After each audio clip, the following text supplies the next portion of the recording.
우리가 살고 있는 세계에는 연합이라는 것이 존재하고 있어요. 유럽연합의 EU, 북미자유무역협정, USMCA 등 이들은 같은 목적을 가지고 경제적인 이득을 취한다든지 군사력을 강화하는 등의 이익을 남기고 있는 공동체죠. 그리고 이런 이야기가 나올 때마다 항상 거론되는 또 하나의 연합, 바로 한중일연합. 이 연합은 아직 이루어지지 않은, 그러니까 만약 한국, 중국, 일본이 공동체를 형성하게 된다면 과연 국제사회에는 어떤 변화가 일어날까라는 생각에서 비롯된 것인데, 한번 생각해본다면 꽤나 그럴듯한 조합인 것 같지 않나요? 실제로 한국과 일본의 기술력 그리고 중국의 압도적인 노동력이 합쳐지게 된다면 동북아시아를 넘어 지구 최강까지는 아니더라도 막대한 영향을 미칠 수 있다는 것이 전문가들의 의견이기도 하죠. 그런데 여러분들도 잘 아시다시피 이 세 나라가 합쳐진다는 것은 현실적으로 불가능하다라는 생각이 지배적이실 겁니다. 이 연합은 국제적인 그리고 경제적인 관점에서 봤을 때 메리트가 있어 보이니까 이런 말들이 나오기 시작한 것이죠. 그렇다면 과연 진짜 한국, 중국, 일본이 협력하게 된다면 어떤 일들이 일어나게 될까요? 자, 오늘 저와 함께 살펴볼 지식 가이드는 한국, 중국, 일본이 연합하면 벌어지는 일 편입니다. 우리는 일반적으로 세계 3대 경제권 하면 미국, 중국, 유럽이라고 해요. 유럽의 경우에는 앞에서 언급되었듯 유럽연합 EU가 있고, 북미에는 미국을 중심으로 한 북미자유무역협정 USMCA가 있죠. 그리고 이런 국가연합의 사이를 비집고 한국, 중국, 일본이 연합하게 된다면 전 세계에서 엄청난 영향을 미칠 정도의 큰 시장이 열리게 될 거예요. 일단 이 세 나라의 국내 총생산, 즉 GDP를 살펴보게 되면 2021년 기준 중국 약 17조 7,340억 달러, 일본 약 4조 9,374억 달러, 한국 약 1조 8,100억 달러로 이 세 나라를 합치게 되면 24조 4,814억 달러가 되기 때문이죠. 그리고 이 수치는 미국의 22조 9,961억 달러, 유럽의 15조 7,300억 달러를 넘어서는 규모로 세계 3대 경제권으로 불리는 시장에서 가장 큰 영향력을 발휘할 수 있게 될 겁니다. 게다가 중국은 압도적인 인구수를 자랑하고 있잖아요. 전 세계 약 80억 4,500만 인구 중에서도 중국은 14억 2,567만으로 전 세계 인구수의 약 17%에 육박하는 수치를 가지고 있죠. 이걸 더 와닿게 비교해드리자면 중국의 인구수는 EU, USMCA의 인구를 다 합친 것보다 더 많아요. 한마디로 중국 혼자 인구수로는 다 두들겨 팰 수 있을 정도라는 겁니다. 여기에 1억 2,329만의 일본, 5,155만의 한국 인구수가 더해진다면 동북아시아 연합시장에는 전세계 20%에 달하는 인구수를 차지하게 될 거예요. 이 말은 즉 한중일 연합시장에는 구매력에서도 압도적인 영향을 보여줄 거라는 건데, 한국과 일본의 기술력과 비교적 값싼 중국의 노동력이 만나 협력을 한다? 이건 전 세계적으로 엄청난 영향을 미칠 수밖에 없는 시장이 된다는 거죠. 그렇다면 그 중에서도 가장 영향력을 발휘할 수 있는 시장은 어떤 것이 있느냐? 바로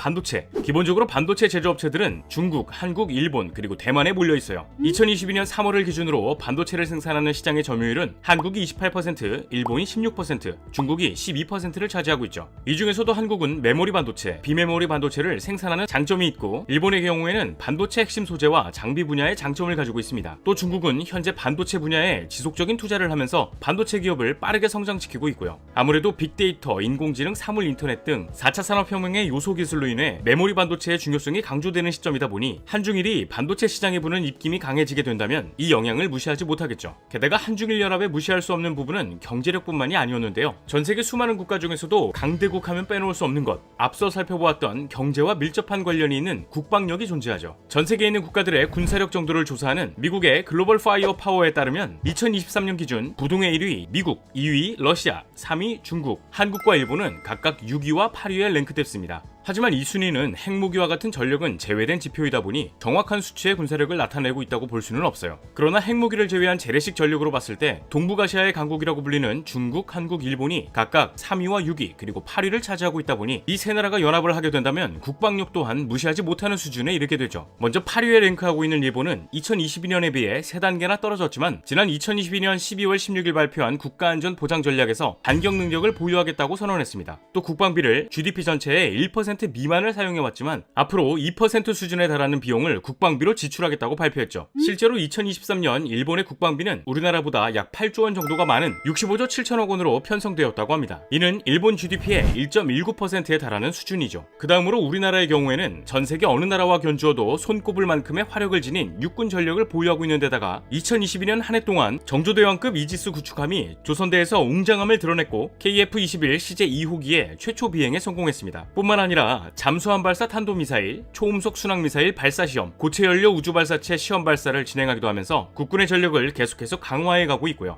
중국의 경우에는 전세계 군사력 3위인 만큼 막강한 병력을 보유하고 있었는데요. 일단 중국의 군대, 그러니까 인민해방군의 병력은 무려 390만 명. 이 숫자는 세계에서 가장 많은 병력을 보유한 수치이죠. 게다가 중국이 보유한 군함은 777척이고 검증되진 않았지만 현재 중국에는 5세대 전투기인 J-20을 보유하고 있어 육해공군 모두 결코 무시할 수 없는 군사력을 보이고 있습니다. 또 중국은 일본, 한국이 보유하고 있지 않은 전력을 가지고 있죠. 바로 핵. 중국은 현재 400개 달하는 핵탄두를 보유하고 있는 것으로 추정됩니다. 지난 2022년 한 해에만 탄도미사일 시험 발사를 135차례나 실시하기도 했죠. 결국 한국, 중국, 일본이 연합하게 된다면 육군은 한국의 포병 기갑 능력과 중국의 물량, 해군에서는 중국과 일본의 항공모함을 포함한 해군력, 공군에서는 한국과 일본의 F-35 스텔스, 중국의 J-22이 함께 훈련을 하게 되면서 전세계 2위에 달하는 군사력을 지닌 연합이 될 수 있다는 분석이 있습니다. 물론 전세계 1위 군사력은 세 나라 합쳐도 미국에겐 안 된다고 하죠. 그래도 한중일연합은 경제적으로나 군사력으로나 전세계에 미치는 영향이 어마어마하다고 할 수 있는데 솔직히 이런 영향력을 우리가 직접 체감하기에는 어려움이 있어요. 그렇다면 여기서 한중일연합으로 인해 우리가 직접 체감할 수 있는 것은 무엇이 있냐? 다름 아닌 문화예요. 정말 안타깝게도 중국은 문화나 언론에 대해서 정부가 탄압하고 있기 때문에 이 부분에 있어서는 한국과 일본의 영향력이 클 수밖에 없을 겁니다. 일단 한국에는 K-팝, 영화, 드라마 등이 전 세계적으로 인정받고 있죠. 일본의 경우에는 애니메이션 같은 문화 사업에 투자하면서 시장 점유율을 꾸준하게 가져가고 있고요. 결국 한국과 일본의 문화 외교가 보다 활발해진다면 게임, 드라마, 애니메이션, 영화 등등 전반적인 문화 콘텐츠 사업의 발전을 거듭해 전 세계 시장을 주름잡을 수 있을 것으로 예상됩니다. 자, 지금까지의 내용을 간단하게 정리해보자면 한국, 일본의 기술과 중국의 노동력의 교류로 첨단 과학기술의 중심지가 될 수 있고 막강한 군사력을 지닌 3국이 연합해 전 세계 안보 질서를 다시 세우고 문화 콘텐츠 등의 발전을 거듭하면서 유럽연합과 북미에 밀리지 않는 새로운 구조가 형성될 것 같아요. 자, 그렇다면 여기서 질문 한번 드리겠습니다. 현실적으로 한중일 연합이 가능할까요? 많은 분들이 이 질문에 대해 불가능하다라고 대답하실 것 같은데요. 아무래도 연합이라는 것은 공동체 의식을 가지고 생활이나 행동, 목적이 같아야 하지만 한국, 중국, 일본은 서로 다른 길을 걷고 있기 때문이죠. 일단 이 세 나라는 크게 정치적, 지리적, 문화적 한계가 존재해요. 먼저 정치적인 측면에서는 완전한 민주주의의 한국, 결함 있는 민주주의의 일본, 사회 권위주의 체제 수준의 중국이라고 할 수 있죠. 그리고 정부 형태에서도 역시 큰 차이를 보이고 있는데 한국은 대통령 직선제를, 일본은 의원 내각제를, 중국은 공산당 1인 독재 체제를 실시하고 있습니다. 이런 정치적인 차이를 극복하기에는 어려움이 존재하죠. 그리고 이 세 나라가 연합이 되지 않는 이유는 정치적인 문제뿐만은 아니었는데요. 이미 연합을 이룬 EU와 USMCA의 경우에는 지리적인 공통점이 있습니다. 바로 육로인데요. 이 두 연합은 모두 국경을 맞대고 있는 하나의 거대한 반도로 육로를 통해 자유로운 이동을 할 수 있어요. 이 말은 즉 서로 간의 물자를 보다 손쉽게 교류할 수 있다는 거죠. 하지만 동북아시아의 경우 한국은 반도, 중국은 대륙, 일본은 열도를 형성하고 있잖아요. 이것은 지리적으로 명확하게 구분되어 있어 물리적으로 국가 간 자유로운 이동에 한계가 있다는 것이죠. 게다가 이 세 나라 모두 이런 방해 요소를 배제하고 오케이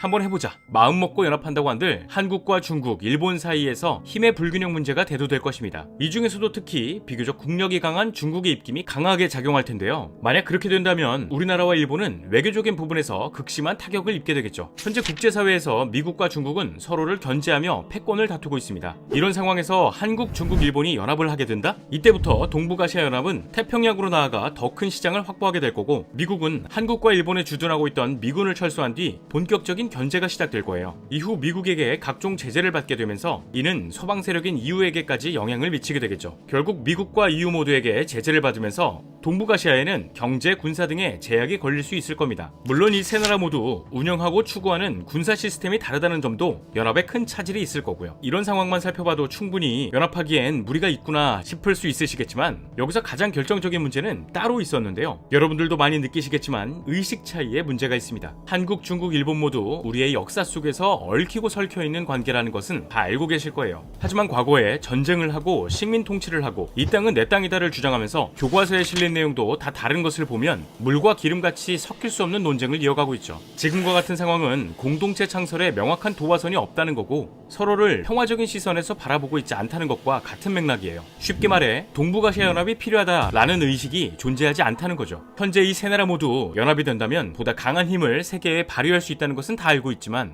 앞서 살펴본 문제뿐만이 아닌 공통화폐, 무기체계, 연합으로 발생할 수 있는 손해를 감내할 여유 등의 현실적 문제들이 존재하고 있죠. 유럽이나 북미에서도 이 연합이 이루어지는 것을 반대하는 뉘앙스이기도 하고요. 이렇게 서로가 생각하는 것도 다르고 추구하는 방향도 역사적으로 얽혀있는 관계에 대해 바라보는 시선이 모두 다른 한중일, 큰 혼란을 딛고 한국, 중국, 일본이 연합하게 된다면 벌어질 여러분들의 생각을 댓글로 남겨주시기 바랍니다. 오늘의 영상은 여기까지입니다. 다음에 또 다른 안내서로 찾아뵙도록 하겠습니다. 지금까지 지식가이드였습니다. 감사합니다.